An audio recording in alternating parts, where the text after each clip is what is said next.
Сәлем баршаға, менің каналыма қош келдіңіздер. Бүгін сіздермен бірге қысқа арналған сочный салат жасайтын боламыз.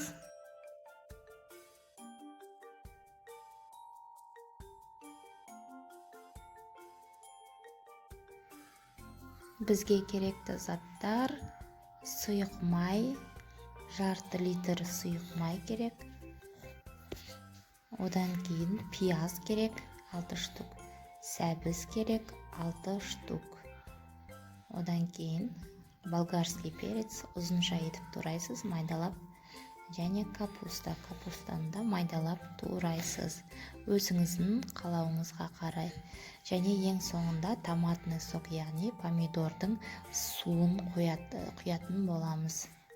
Помидордың өзін турап салуға да болады, бірақ оның ішінде отход болады. Помидордың майда дәндері болады. Сол үшін мен помидордың өзін бір қайнатып алдым. Одан кейін міне мына көріп тұрған ситадан өткізім. Сонда чисто помидордың суы шығады.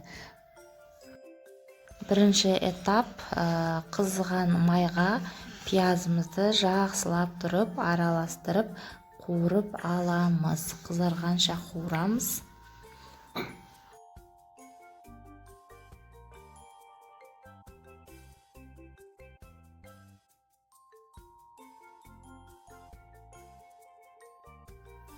Пиязымыз қуырылып жатқан кезде укроп петрушканы жақсылап жуып аламыз.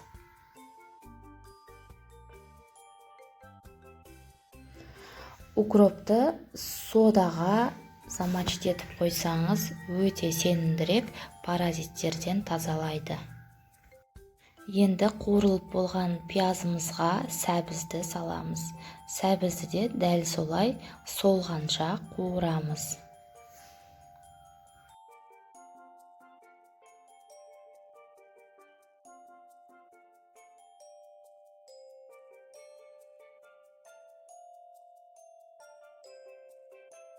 Сәбізіміз де қуырылып болды. Енді үстіне капустаны салып, оны да дәл солай солғанша қуырамыз.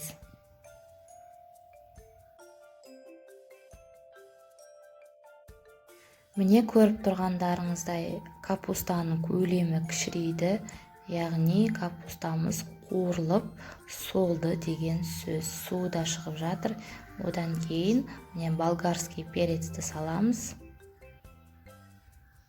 Болгарский перецті дәл солай солғанша қуырамыз.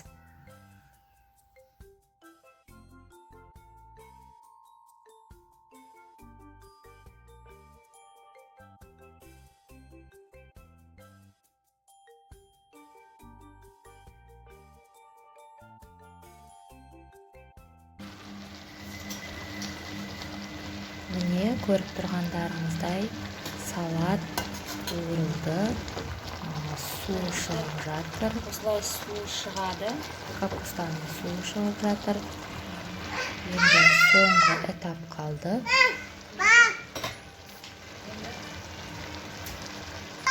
Томатымызды салаттың үстіне құямыз.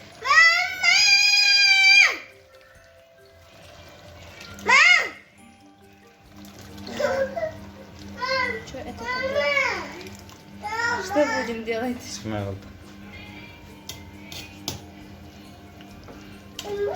Жақсылап араластырамыз.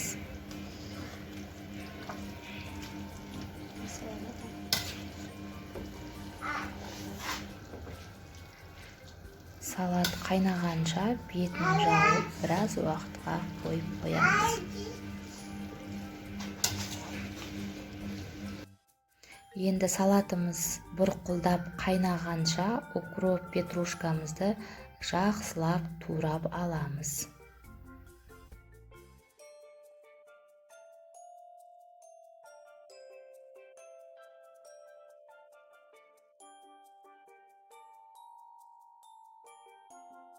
Екі штук ащы перец қостым, ал сіздер өзіңіз қалауыңызша қоссаңыз болады. Және де 2 штук чеснок, 2 бас чеснок.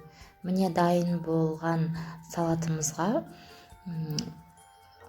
тураған укробымызды, петрушкамызды, чеснок, перецті саламыз. Тұзымызды бәрін салып, тағы 20-30 минутқа қайнатамыз.